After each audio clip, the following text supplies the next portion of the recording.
fine art of killing.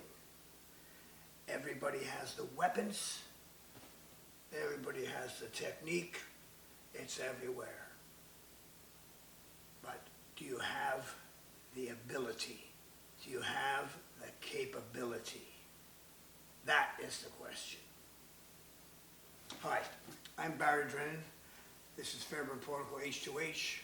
Today I want to talk about capability. Capability is the key thing. I can put a Desert Eagle 50 caliber in your hand, and if you can't pull the trigger, you're useless.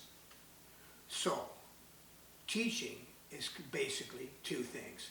If you have a classroom full of born killers, highly trained people who have the full ability, all you have to do is show them new technique, provide a new weapon perhaps.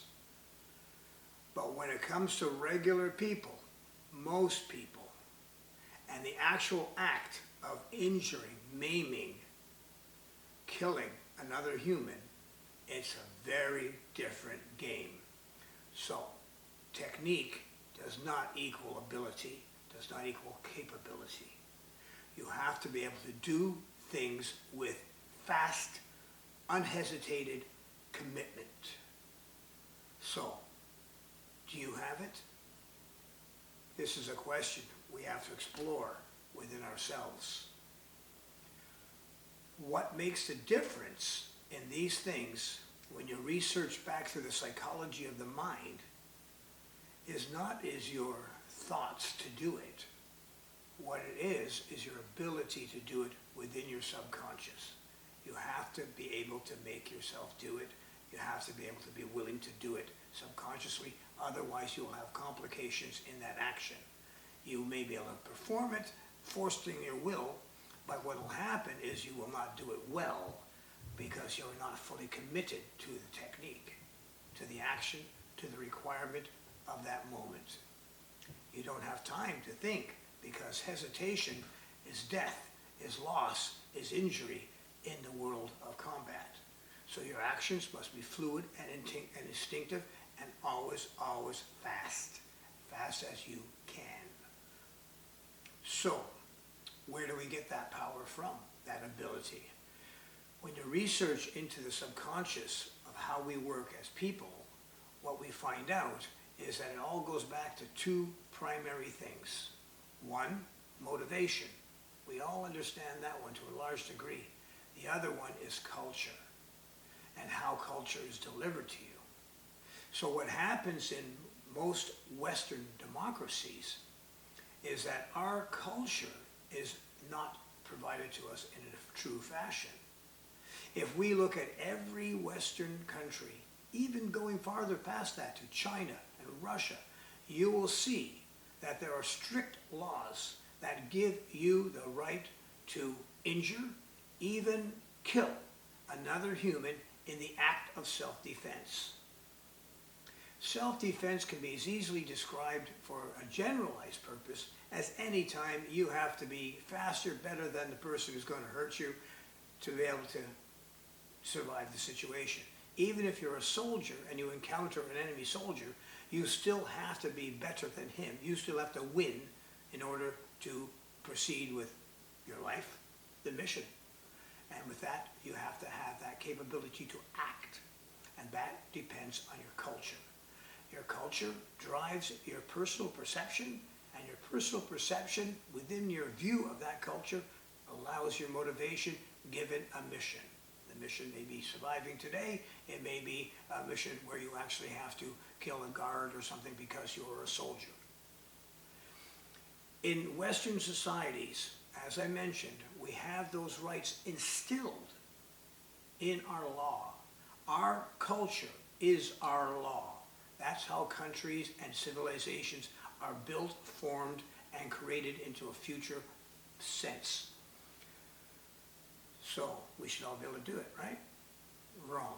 Because what happens in most Western countries is that our upbringing is brought up around the concepts taught to us from day one by our parents. And those day one concepts say, do this, don't do that, that's good, that's bad.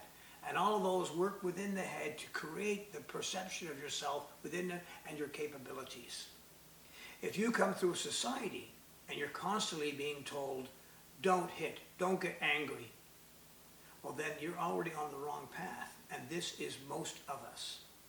When our parents brought us up and you hit little Joey, and they said, don't do that, don't hit little Joey, don't hit anybody, don't get angry, that was wrong.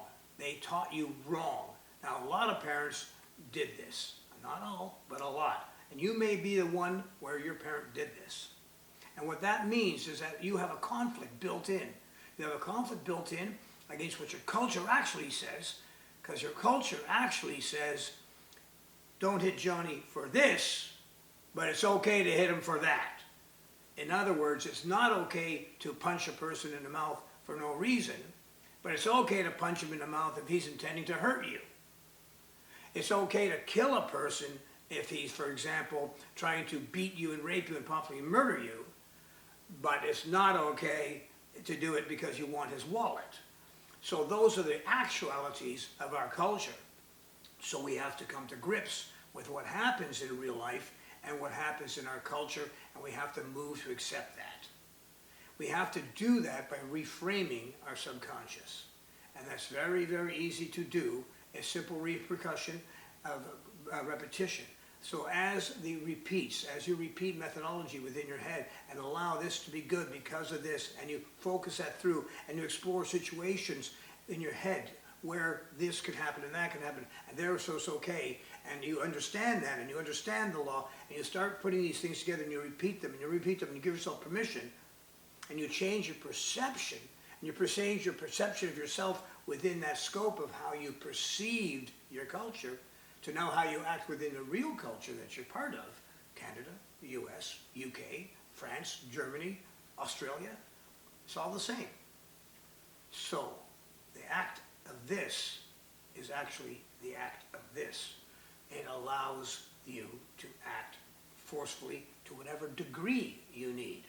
So some people can't do anything without having complications. They hesitate, they are fearful. The other thing is that they have the other end, people who, okay, well, there's a spectrum. Where are you on that spectrum? You know that, you have to figure it out, and you have to deal with it yourself. And people can help you do that in the proper seminars and stuff, but basically that's the situation. So we do that. And so this concept of reframing and changes our perception, changes our motivation, and changes our allowance to act. And we know that we're acting in the right. And when you're doing that, the permission comes quite quickly and you become well at what you're doing.